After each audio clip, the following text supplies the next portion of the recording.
We're back with this. Your bank could owe you money. A brand new settlement putting millions of dollars back in the pockets of overcharged customers.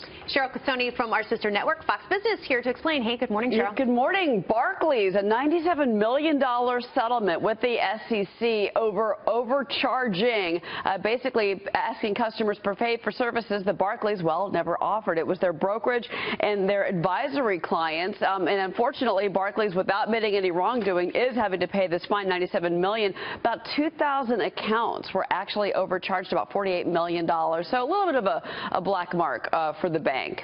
Yeah, that's annoying. All right, well, and some good news in the world of money. Free Lyft rides. Right? This is a very interesting idea from Blue Cross and Blue Shield. So basically, they're worried about people missing their doctor's appointments. I mean, the insurance company, and you get charged. Well, they're going to be offering free transportation to customers that don't have transportation, and they're going to be offering it starting later this year. And what's interesting is, especially a lot of the older folks that maybe don't have smartphones, the doctor's office can actually arrange the Lyft transportation for the patient to make sure that they get to their doctor's appointment on time. I love that idea. I do too. I think it's great. Yeah. Well, speaking of transportation, self-driving cars in New York City, you can now get your hands on one of those. No. Well, there's going to be some catches on this one for sure, and of course the cost is you're going to love this one. So the governor of New York, Andrew Cuomo, has approved it so they can start testing this next year. They're accepting applications now.